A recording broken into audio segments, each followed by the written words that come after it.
Annie sat on the bed, smiling up at Sam as he stood in front of her. She gently pulled his shirt from his pants, unbuttoning it and letting it fall to the floor, with soft kisses on his stomach and chest. Sam closed his eyes, letting out a slight moan. Slowly, Annie leaned back, her smile lingering as Sam steadied himself by holding onto her shoulders, squeezing them tightly. After a moment, Sam collapsed onto the bed, catching his breath. Annie took the opportunity to undress and join him, lying close. She pulled Sam up the bed and kissed him deeply, then looked into his eyes and said, "Enough of this. I need you now." Sam responded to her without hesitation, holding her close before they both collapsed onto the bed, exhausted. They lay there for a while, catching their breath, before getting up to take a shower and dress to return to work. Before they left the room, Annie pulled Sam in for one last kiss. "Listen, that was amazing, but we can't do this again," Annie said. "You said that last week too, but you know you can't get enough of this," Sam replied. "I know, but Jason is acting funny, and I think he may be getting suspicious. And that whole deal with your wife trying to call you last week has made me a little nervous. While this may be incredible, I'm not willing to risk my marriage over it." "Okay, I hear you," Sam replied. "You're right. We need to take a break for a while until things settle down. I don't want to lose Kathy either." At that point, I had seen enough. I picked up my laptop and slammed it against the nearest wall. This betrayal was too much to bear, and if I ever got my hands on Sam, he would regret it. But before I could do anything, my office door opened slightly, and my assistant Sally hesitantly stuck her head in. "Are you okay, Mr. Winters?" she asked. Taking a deep breath, I replied, "Yes, Sally, I'm fine. I'm sorry if I frightened you. I think I'm going to leave for the day and head to the gym. I have some things I need to work through, and I think a hard workout may help me." "Oh, and Sally, could you arrange for a new laptop?" "Yes, sir, Mr. Winters. I'll get on that right now." With that, I grabbed my coat and headed out the door. I guess I should introduce myself. I'm Jason Winters, and that was my wife of almost 25 years in that video. We met in college, and after dating for 2 years, we married just after graduation. As far as I knew, we had a great marriage for all those years and 3 wonderful kids. I guess I was wrong. This all started a few days ago when Kathy Mason, Sam's wife, came to see me, concerned that there was something going on between her husband and my wife. If not for her, I would still be oblivious to what was happening right under my nose in my own house. 3 days earlier, Sally had informed me, "Mr. Winters, I have a Mrs. Mason in the lobby to see you. She said that her husband Sam works with your wife, and that it's urgent she speaks with you." "Thank you, Sally. Did she say what this was about?" "No, sir. She just said it was personal." "Tell her I'll be there in a few minutes." I had a bad feeling about this. Why would a woman I had only met once at a company Christmas party be coming to see me about a personal issue? It was only 11 a.m., and I had done nothing all day but put out fires. And now this. What's worse is that it's only Monday. Maybe it was time to scrap my rule of no drinking until after 5 p.m. I walked into the lobby and saw a pretty brunette sitting on the sofa. "Mrs. Mason, I'm Jason Winters. Please come back to my office, and we can talk." "Thank you, but please call me Kathy," she said as she stood to shake my hand. "Okay, well, follow me, Kathy, and please call me Jason," I replied as I led her around the corner into my office and shut the door. "Please have a seat and tell me what's on your mind," I said, motioning to the sofa in the corner of the office. As she crossed the room, I couldn't help but notice how beautiful she was.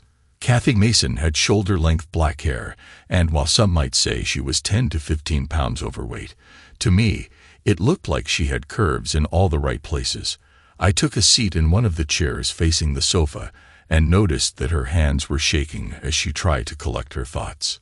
"Jason, I don't really know how to say this, so I'm just going to be blunt. I believe my husband is having an affair with your wife, and I was hoping you could help me prove it. I don't know if you've suspected anything, but I can show you what I know. And we can start from there, if that's okay with you." Wow. Not only was Kathy beautiful, but her accusation seemed extreme. I didn't know her husband very well, but I knew my Annie, and the last thing I believed she would do was cheat on me and our kids. However, I could see that the only way out of this situation was to listen to Kathy and try to reassure her that she might be overthinking things. "Well, Kathy, please excuse my skepticism, but this is really hard to believe. Show me what you have, and let's see where it leads," I told her. She took a couple of deep breaths to calm herself and collect her thoughts before beginning. "Okay, last Thursday, I was in town running some errands and decided to surprise Sam at the office to see if he wanted to grab lunch. But when I got there, he wasn't in his office. I asked around and was told that he left for lunch around 11 a.m. I thought that was strange, since I had packed him a lunch that morning like I do every day. So, thinking he might be running some errands, I tried to call him to see if he wanted to meet me somewhere, but he didn't answer." I could see tears forming in the corners of her eyes as she paused for a moment. At this point, I knew I needed to get her through this story before she broke down. I handed her a box of tissues from the table and asked, "So, where does Annie come into this?" She wiped her eyes and nose before continuing. "When he still hadn't returned my call by the time I got home, I started to worry because that just wasn't like him. Then it hit me, about 6 months ago, when our oldest son started driving. I downloaded one of those apps that tracks your location by your cell phone. I knew it also tracked mine and Sam's phones, so I pulled up the app and found his location. It was at an address about 15 minutes from his office, in a neighborhood I didn't recognize. When I searched for that address online, your name came up, and I remembered you and your wife from the Christmas party. I was still skeptical, but the situation was becoming more suspicious. I would have to ask Annie about this later. So, Kathy," I asked, "did you ask Sam why he was at my house in the middle of the day?" "No, but let me finish," she replied. "The app also tracks everywhere you've been for the past 90 days. So I pulled up Sam's history and found that he has been going to your house every Thursday for the past 3 weeks. He would leave his office at 11 a.m., arrive at your house around 11:15 a.m., stay until 1 p.m., then drive back to his office. That's when I knew what was going on. When I asked him that evening why he hadn't called me back, he told me he was with a client. I can't think of but one reason why he would lie to me." I could feel the anger building inside me as she spoke, but I managed to stay calm. Kathy was just a messenger, and she was clearly hurting.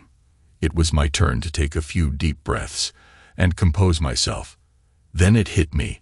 The history on my security system could confirm she was right. So I pulled up the system on my phone app and scrolled back 3 weeks. There it was. Annie had disarmed the system at 11:15 a.m., and rearmed it at 1 p.m. I found similar entries for the next 2 Thursdays, but nothing suspicious before that.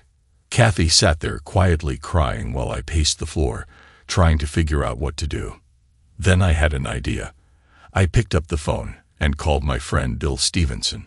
"Hey Bill, I know it's short notice, but could you come over to my office as soon as possible? I have an urgent matter I need your help with." Bill confirmed he would be there in about 10 minutes. I explained to Kathy that Bill was my security system contractor. I develop residential and commercial properties, and Bill installs the security systems for all my projects, including my house. My plan was to get photographic proof of whatever was going on before we confronted our spouses. Bill arrived as promised, and after I told him the situation, he laid out exactly what we needed to do if we were sure we really wanted to know the truth. "Just be certain this is what you want, Jason. Once you see the pictures, you'll never be able to get those images out of your head." I looked at Kathy, and she nodded in agreement. So I told Bill, "Let's do this, and let the pieces fall where they may." Bill explained that my current security system wouldn't be much help. The cameras inside the house were motion activated, but only when the system was armed, designed to ensure privacy. However, he could install small high-definition cameras in whichever rooms I chose. I gave him the go-ahead, and he promised to get everything installed the next day after Annie left for work. The plan was to install 3 cameras, each in the master bedroom, the guest bedroom, and the great room. Bill promised he could set up the cameras to provide a 360-degree view of everything in those rooms. The cameras would be motion-activated and capable of automatically adjusting to capture clear footage at any time, day or night. The cameras transmitted a signal to a receiver that Bill installed in my attic, and I could monitor the feed through a phone app. The video would also be saved to the cloud in case I needed it later. Now, all we had to do was keep our cool for a couple of days and see what we uncovered. That was easier said than done. I kept myself busy with work, and even worked from my home office in the evenings after dinner to avoid lengthy conversations with Annie. Kathy had it a bit easier. Her kids were still at home, so she stayed busy with their activities. With 2 teenage boys, she was constantly running around, leaving little time alone with Sam in the evenings. At my house, it was just me and Annie, which made things harder. All our kids were off at college. Our daughter Savannah, a senior, and our twin boys, Mark and Jeff, sophomores. They all attended the same college where Annie and I met. I spent most of Tuesday and Wednesday evenings alone in my office, trying to figure out how to tell them about everything that was going on. Finally, Thursday arrived. That morning, Annie kissed me goodbye when I left, just as she had done every other day for the past 25 years. Since Monday, I had been trying to recall any strange changes in her behavior over the past 3 weeks, but there wasn't much. The only thing that stood out was that she had been more assertive in bed on the weekends, something unusual for her. Normally, she let me take the lead, but she had started taking charge more often. At the time, I liked it until I realized what might have caused the change. That brings us to today. After watching the video from earlier, once the 2 had left my house, I downloaded the footage to my laptop, emailed a copy to Kathy, and sat down to watch it in my office. Now, I just had to figure out what to do next, preferably something that wouldn't land me in jail.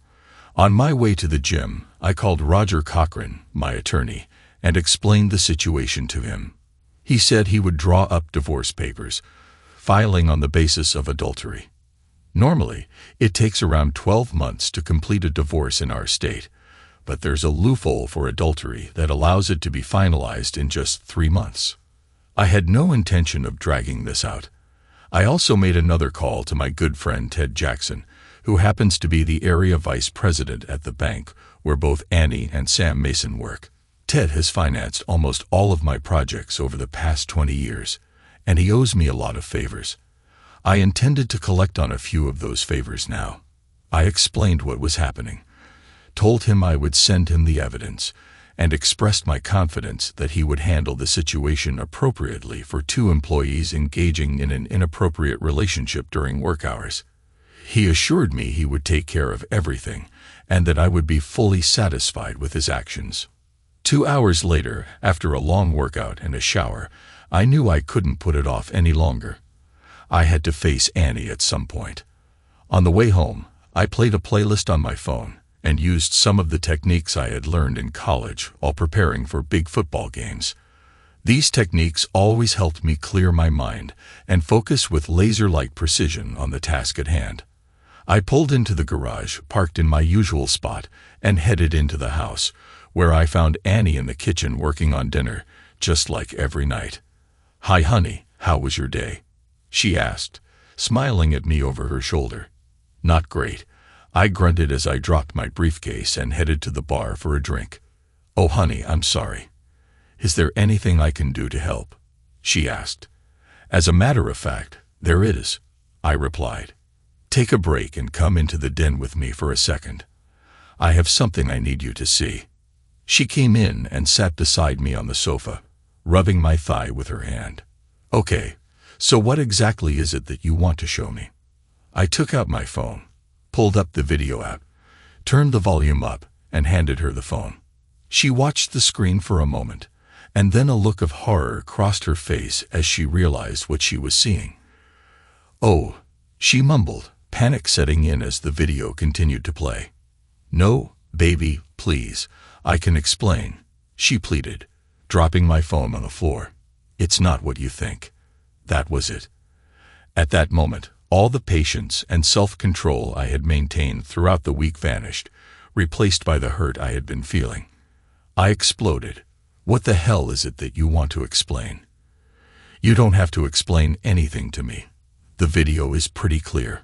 It's blatantly obvious that I'm married to someone who has been lying and cheating, who cares more about some fling than about the man who has loved her for 27 years or her children." I calmed myself down and noticed that she was sobbing into her hands. "Please, Jason, I know I messed up badly, but please don't call me those horrible names. I'm so sorry. Can I make it up to you somehow?" "Call you names?" I retorted. "I'm not calling you names. I'm just stating the facts." "Lying." "Yep, that's what you've been doing since you started your affair. Cheating." "Yep, that video proves it. As far as being sorry, the only thing you're sorry about is getting caught. You sure didn't look sorry while you were with him." My face was flushed, and I could feel my heart racing in my chest. I closed my eyes and took a few deep breaths to calm myself before I lost control. When I opened my eyes, Annie was curled up in a fetal position, still sobbing. "Okay, Jason," I whispered to myself, "get it together. Just explain the options and get out of here." "Listen, Annie," I said, trying to keep my voice steady. "I want you to be clear on your options at this point. Roger is drawing up divorce papers as we speak. You will be served with them next week, and you'll need to take them to a lawyer to have them reviewed. I think I'm being very fair in what I'm offering. Half the equity in the house, half the retirement accounts, and $5,000 per month for 12 months. You've got 2 weeks to sign them to avoid going to court, where I will be forced to present that video. It's your choice." With that, I got up, went upstairs, packed some clothes, and headed to my car. "I'll send someone to get the rest of my things," I said as I walked out. "You can stay here until the divorce is final. I can't stand the thought of being in this house after everything that's happened." I paused for a moment, looking back at my home of 20 years, then slammed the door, leaving her sobbing on the sofa. When I left my house, I drove straight to the apartment that my secretary, Sally, had arranged. Over the past few years, whenever my company developed an apartment complex, I began including 4 to 5 furnished units for short-term executive rentals. These units were popular with foreign companies, and they normally rented for about 4 times the usual rate. Who would have thought I would end up living in one of them? I opened the door, dropped my bags in the entryway, and collapsed into one of the chairs in the living area, suddenly feeling exhausted. Just then, my phone buzzed. "Who the heck keeps calling?" I muttered, pulling the phone out of my pocket to see 12 missed calls. 8 from Annie, 2 from my daughter Savannah, and 1 each from my sons. What part of "don't call me" does she not understand? I quickly deleted all of Annie's calls before returning Savannah's. "Daddy, are you okay?" she answered. "Baby, I'm fine. What's going on?" I replied. "Well, Mom called about an hour ago looking for you. She sounded really upset, and when I asked her what was wrong, she said you two had some kind of fight, and that you stormed out of the house and won't answer her calls. That doesn't sound like you, so I got scared that something might have happened." Well, that didn't take long, I thought. "Savannah, I can assure you that nothing has happened to me. What your mother failed to tell you is that we were arguing because she decided I wasn't good enough for her. So she found someone else and started sneaking him into the house. So it wasn't exactly a fight. It was more like I'm divorcing her, and I never want to see her again. Now she thinks she can explain it all away if I'll just listen to her. But it'll be a cold day in hell before I listen to any more of her lies." I suddenly realized I was raising my voice at my daughter and paused to catch my breath. It was then that I heard her crying on the other end. Well, I obviously didn't handle that very well, did I? I told myself. I managed to get my emotions in check and explain everything to Savannah, making sure she understood that this didn't have to come between her and her mother. This was between Annie and me, and I wanted her to maintain her relationship with both of us. After I hung up with Savannah, I called Mark and Jeff to let them know what was going on. Unfortunately for Annie, they both inherited my temper, and they were both really upset with her. They'll eventually make peace with her, but she will face a lot of anger from them before everything settles down. The next few weeks passed by fairly quietly. I buried myself in work and the gym, trying to stay too busy to think about the chaos my life had become. My only social contacts outside of work were my kids and Kathy Mason. I talked to the kids several times each week. The boys kept the conversations focused on school and sports, while Savannah would catch me up on what was happening with her, though she also tried to bring up Annie, who, according to my daughter, was not doing well at all. Kathy Mason and I met for lunch every Monday. It might not have been the best idea, given our circumstances, but we both needed someone to talk to, someone who understood what we were going through. I was moving full speed ahead with the divorce, but Kathy was having some second thoughts. It was different for her. She still had children at home, and a divorce would be much messier for her and Sam. She often used me as a sounding board for the decisions she was facing. On the last day before her deadline, Roger informed me that Annie had finally signed the papers and returned them to his office. Now it was just a matter of waiting the 3 months for a court date to finalize the agreement. Annie had only one request, that I let her talk to me before we go to court. Despite my objections, Roger made it clear that things would go much smoother in court if I met with her. He said that most judges wouldn't look favorably on a spouse who was ending a 25-year marriage without any counseling, or at least some honest discussions between the two parties. I finally agreed to meet with her, but only when I was ready. Over the next month, I reverted back to my old habits before I met Annie. I worked hard, worked out like a madman, and played hard. My business required me to be out of town a couple of nights each week, and most of those nights included dinner and drinks, usually at a bar after work. I am a creature of habit, so this was a pattern I had followed for years. But normally, after a couple of drinks and some conversations with whoever was sitting near me at the bar, I would head back to my room and call Annie and the kids. There would sometimes be some harmless flirting with other patrons, but it never went beyond that.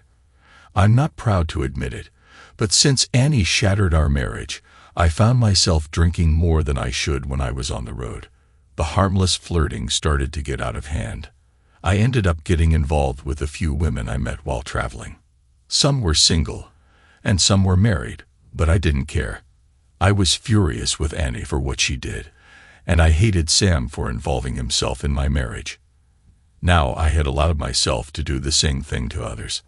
I was searching for anything to make the hurt go away, but nothing seemed to work. During this time, Kathy Mason and I continued to meet for lunch each week. We had even gone out on a few occasions in the evenings. We didn't call them dates, but we were both lonely, and sometimes you just need to spend time with a friendly face. It was certainly more satisfying to me than the brief encounters I had on the road.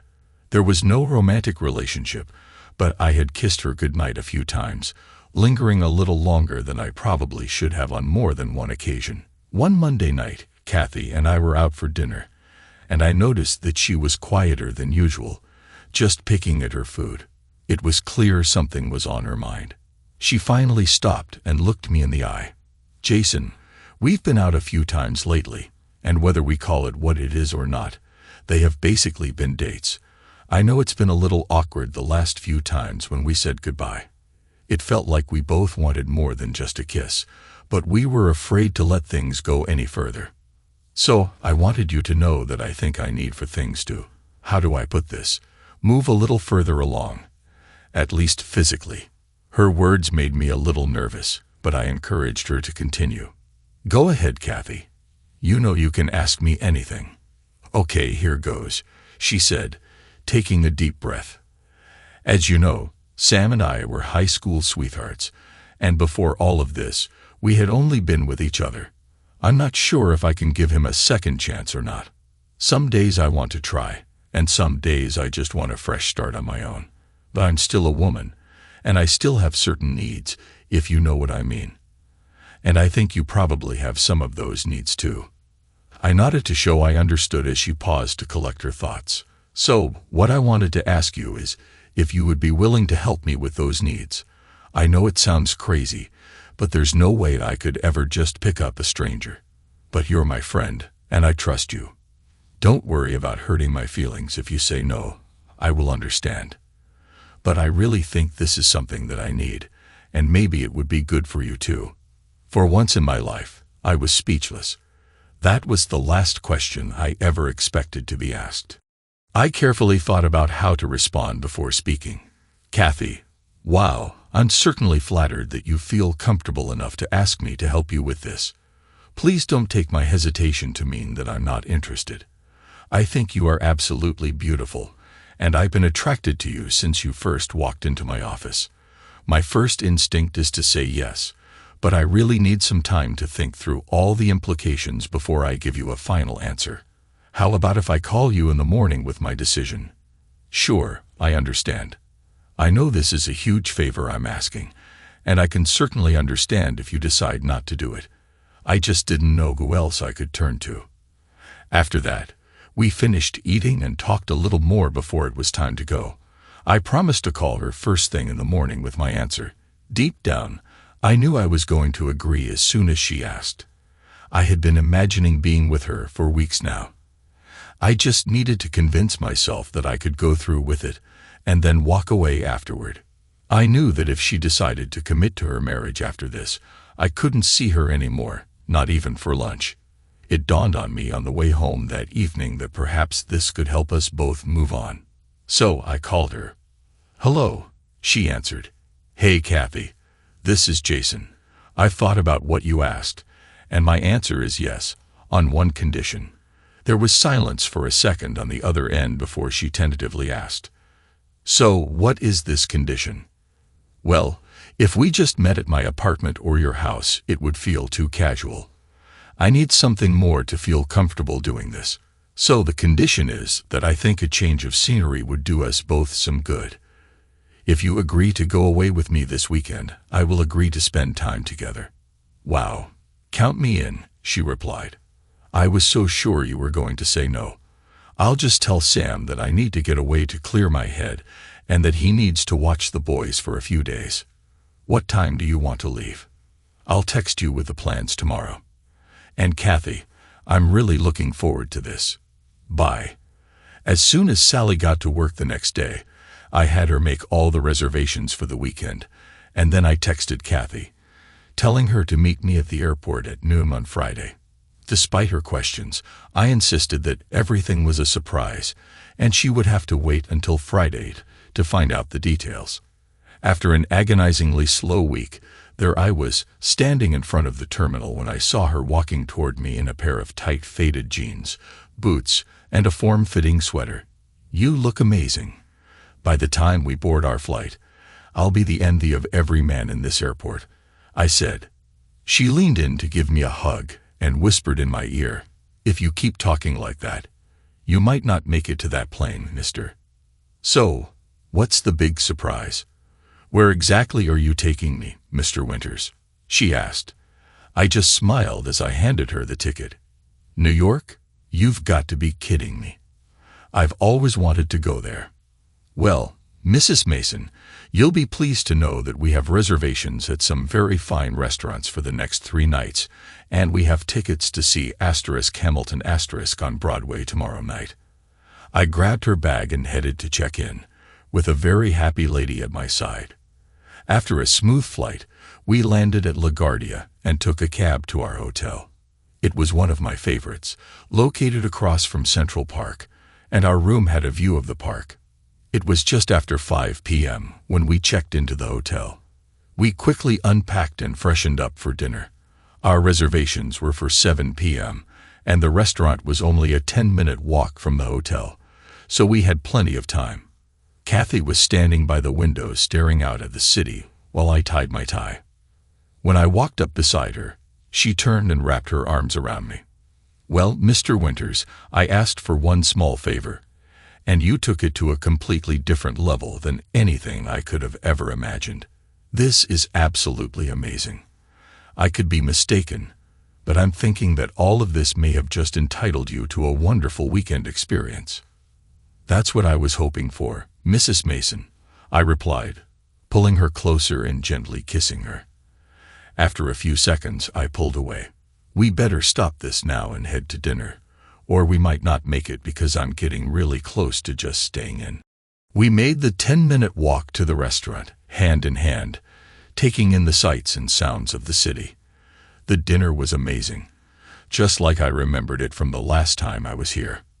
After dessert and way too much wine, we headed back to the hotel. When we got back to the room, I could tell that she was getting nervous. I took both of her hands in mine and looked directly into her eyes.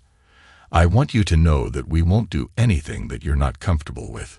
If all you want to do is act like tourists and enjoy the city, that's fine with me. If you want to go through with your original request, that's fine too. I just want you to relax and enjoy the weekend. No pressure, okay?" I led her over to the window, moving behind her and wrapping my arms around her waist. "I want you to look out at this beautiful city. This weekend is all about you. I want you to experience things you've never had before. Just try to relax and let me take care of everything." I could see the tears forming in the corners of her eyes. "No, Jason, I really want to go through with this, and I need it more than you will ever know. I'm just really nervous. I've only been with one man, and after all that's happened, I just feel so inadequate because I obviously wasn't able to keep him satisfied. Listen, Kathy, I think we're both in the same place. We both feel inadequate in different ways, but what they did is not about us. No matter what was lacking in our marriages, they didn't have the right to go outside of the marriage looking for answers. They should have addressed those with us. If anyone is inadequate, it's the two of them. Now, enough about them. Let's just enjoy being here and being with each other for the next few days." With that, I gently kissed the back of her neck, just behind her right ear. Kathy closed her eyes and leaned back into me, tilting her head, inviting me to continue. "That feels so good," she whispered, closing her eyes and relaxing into my embrace. We spent some time simply enjoying each other's company, the comfort of being close, and the warmth of the connection between us. Eventually, Kathy turned to me and said, "Why don't you get comfortable while I go freshen up in the bathroom?" I nodded and watched as she disappeared into the bathroom. I took a moment to reflect, thinking about how we had arrived at this point and how important it was to make sure she felt secure and respected. When she emerged, she looked more relaxed, her face showing a mix of determination and vulnerability.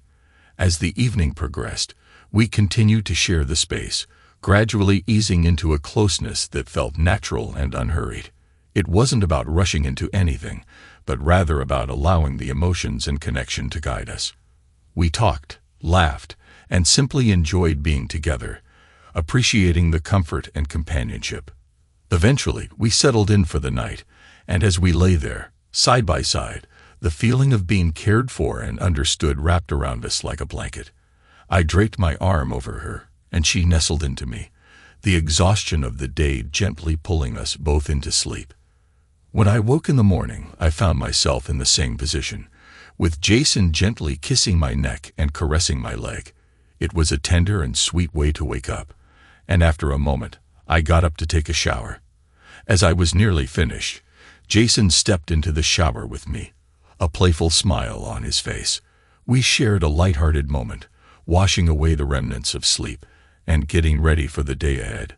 We had an absolutely wonderful day touring the city, followed by a fabulous dinner and a theater show, where we watched Hamilton. It was incredible, and by the time we returned to the hotel, it was after midnight.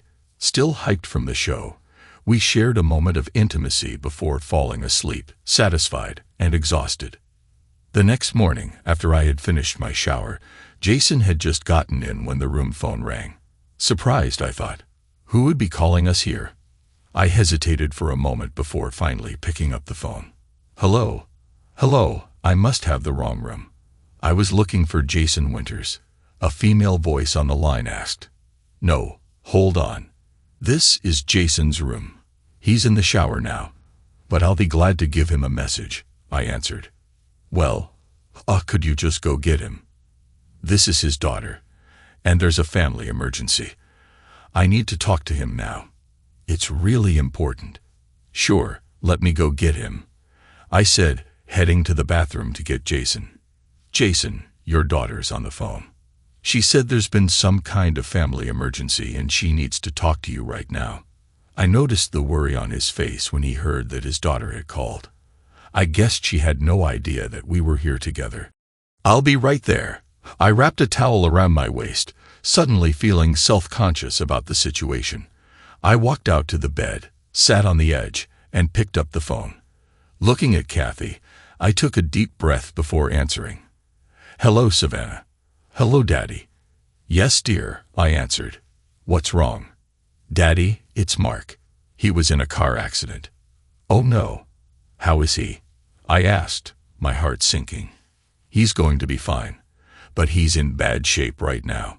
He has a concussion and some broken ribs, but the biggest issue is that he broke his leg and has to have surgery tomorrow.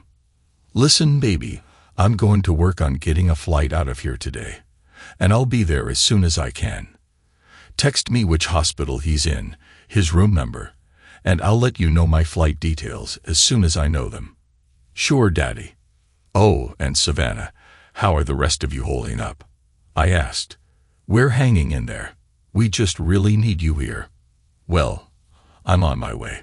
Please be careful, and let me know as soon as you find out about flights. Oh, and Daddy, who was that woman that answered the phone? Oh no, I thought.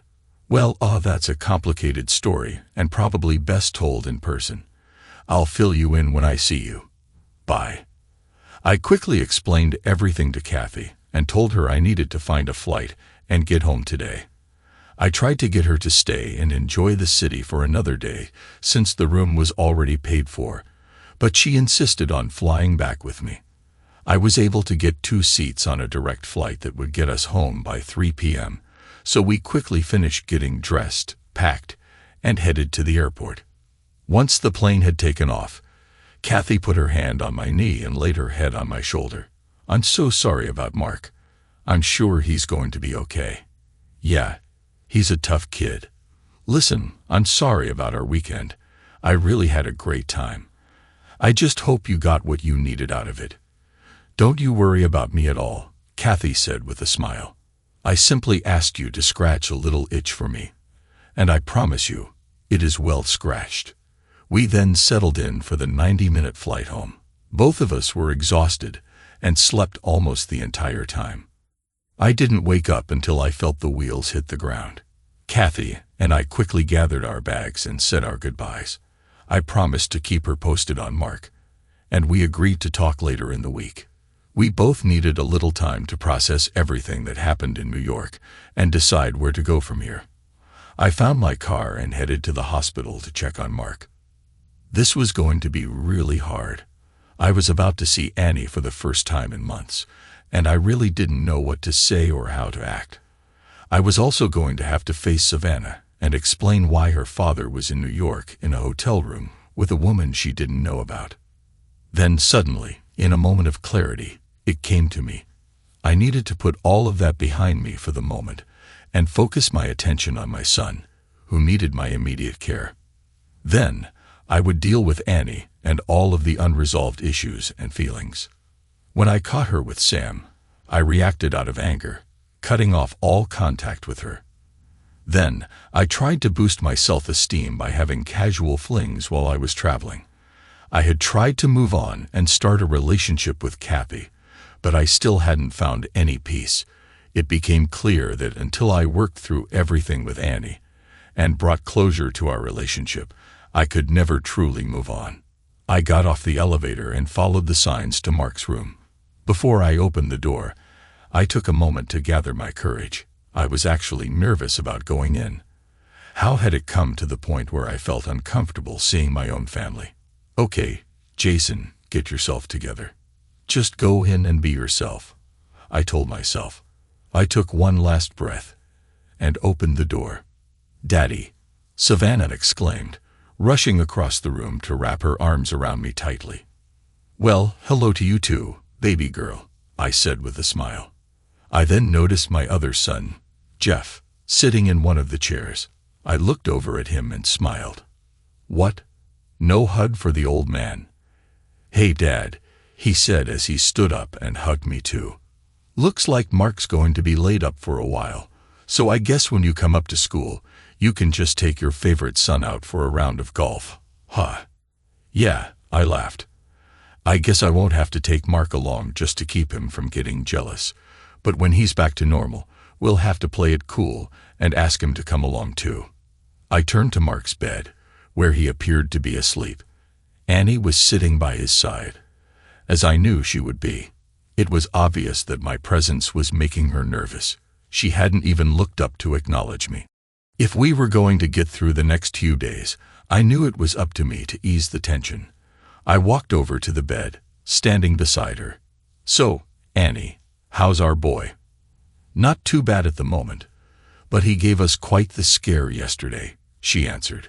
For the next couple of hours, we sat around Mark's room, reminiscing about the kids growing up, and some of the crazy things they did. After the initial tension, everyone seemed to relax. Around 7 p.m., I insisted that everyone go home. I told Savannah and Jeff to return to school, assuring them that either their mom or I would call as soon as Mark was out of surgery. I also urged Annie to go home. She looked exhausted, and I wasn't ready to be alone with her yet. The next day, Mark's surgery went well, and a few days later, he was released to go home. Annie and I managed to get him settled into his room. Being back in the house brought back some unpleasant memories, but I promised myself I would just suck it up for Mark's sake. After he was settled, I told him goodbye and that I would stop by to see him tomorrow. I was almost out of the house when Annie stopped me to remind me that I had promised to talk with her about what had happened before our divorce was finalized, and that we only had a few weeks left before the court date. Dan, I knew she was right. Okay, I guess I put this off as long as I can, I thought. How about I come by on Saturday morning, and I'll let you tell me everything you have to say. Yeah, Saturday would work for me. How about around 8 a.m.? I'll fix some breakfast, she offered. Sounds good, Annie. I'll see you then. I spent the next 2 days catching up at work and figuring out what I wanted to say on Saturday. Kathy and I met for dinner on Friday night and talked about the previous weekend. I just wanted to make sure she was all right with everything that had happened, and she was. We both agreed that neither of us was ready for another serious relationship right now, but we also agreed that an occasional date was still on the table. Just to prove it to ourselves, we spent the evening together before she headed home to her boys. True to my word, I showed up at my old house at 8 a.m. Annie met me at the door, and a big breakfast was ready. After I checked on Mark, and the three of us ate breakfast, Mark headed to his room to catch up on the classwork he had missed over the past week. Annie and I went out on the patio for some privacy. She sat there nervously for a few seconds, obviously trying to make sure she said everything just right. First of all, I need to tell you that I'm sorry. I'm sorry for what I did with Sam. I'm sorry for hurting you. I'm sorry for all the lies. You need to know that I realize this is all my fault. You did absolutely nothing to deserve what I did. I just want to try to explain why I did what I did. But please don't take any of these as excuses, because there is no excuse for what I've done. At this point, she paused to gauge my reaction. I just sat quietly, waiting for her to continue. This was her moment, and I still wasn't sure if I was ready to go easy on her. Her apology did mean something to me on a certain level, but I wasn't sure if I was ready to accept it yet. I had forgiven her weeks earlier, but that was more for my own sanity. I had been so wrapped up in my anger that it was making me ill at times. Kathy had convinced me that I needed to forgive Annie, helping me understand that forgiving her wasn't about condoning what she did. It was about allowing myself to move on with my life. When Annie realized I wasn't going to respond, she decided to continue. Also, just so you know, I've been seeing a counselor for the past couple of months to try to figure out why I did what I did. A lot of this comes from my discussions with her. Great, I thought. Now comes the part where all of this is somehow my fault, or her parents' fault, or the kid's fault. I sat there for the next hour, letting her say everything she wanted to say, just as I promised I would. It was all a load of excuses, of course, but I let her speak. I'm sure it made sense to her.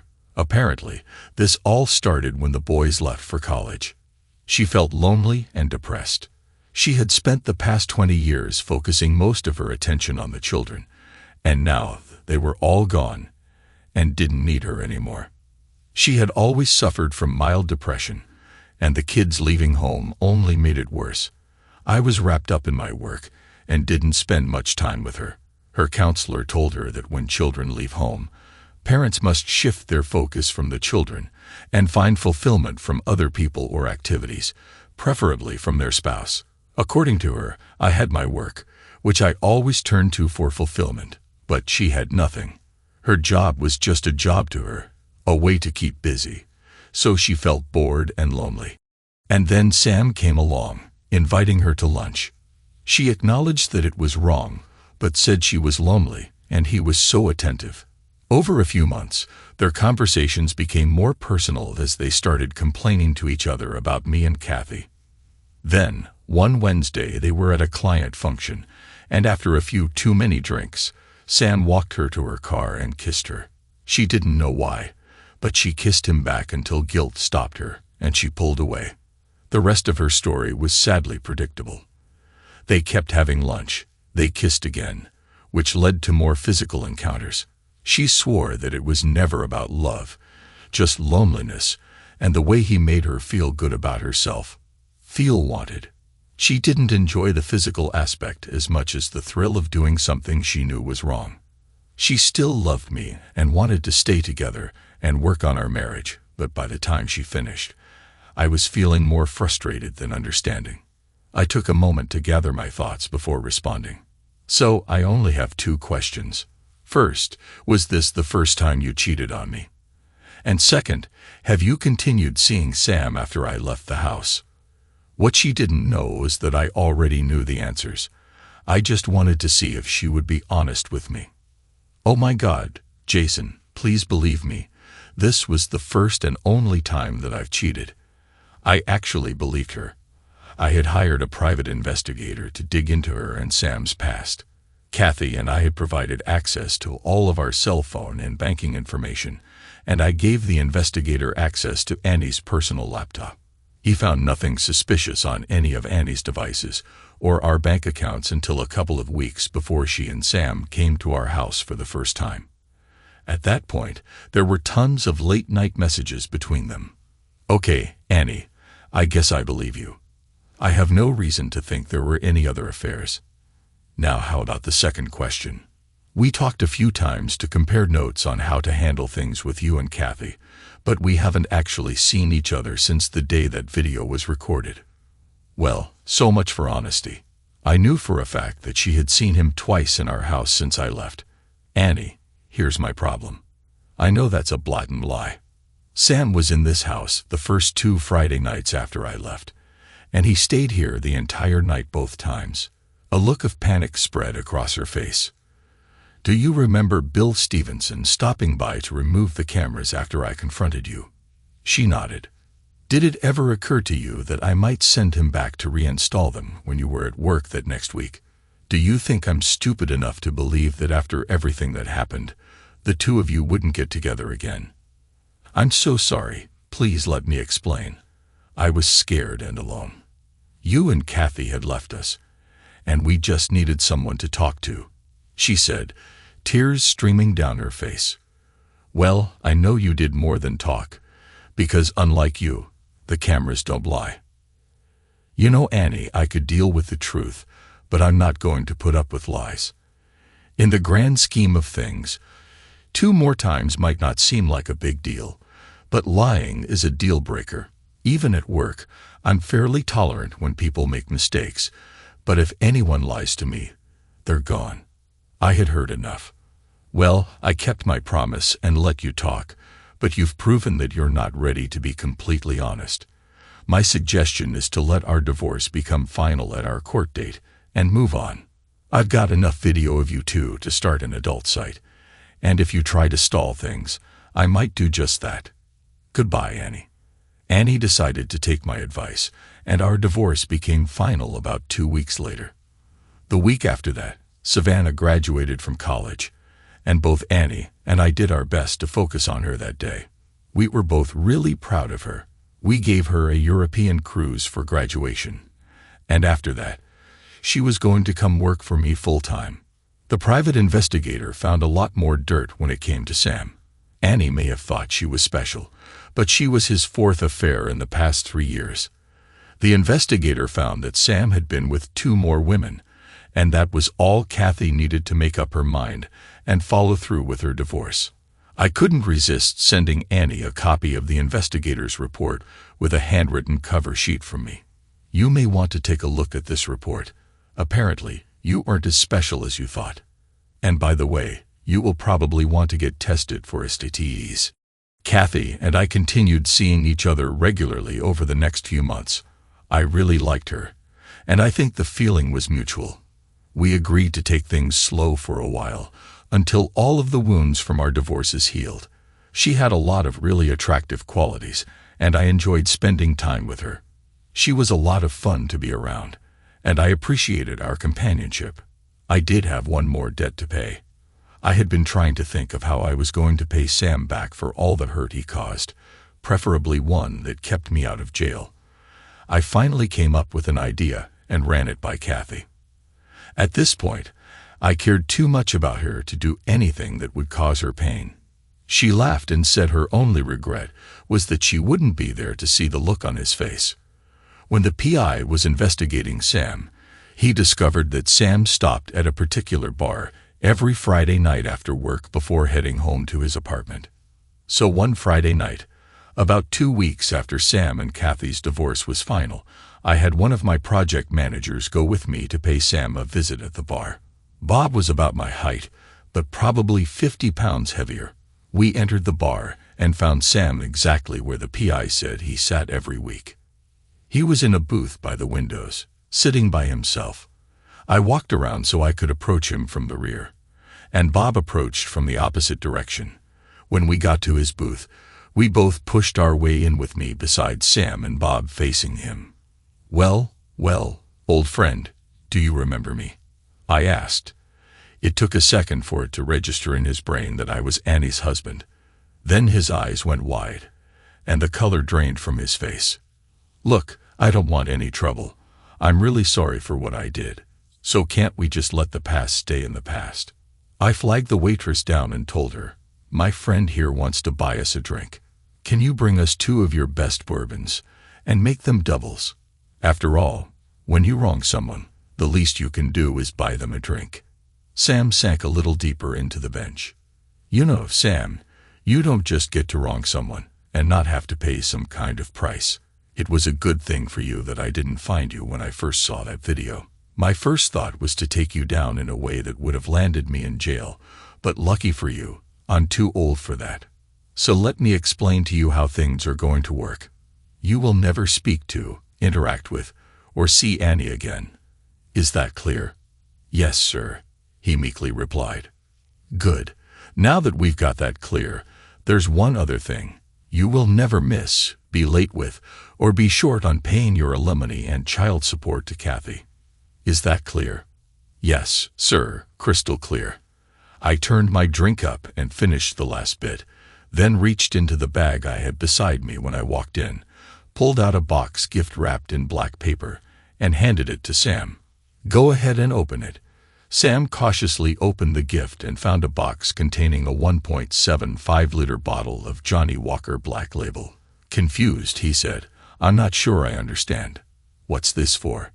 Do you remember me just telling you that when you wrong someone, the least you can do is buy them a drink? He nodded that he understood. Well, since I've had my own share of interactions with your ex-wife over the past 3 months, I figure I owed you a whole bottle. Enjoy. Thanks to everyone who took the time to listen to today's stories. If you enjoyed it, please consider liking and subscribing if you haven't already.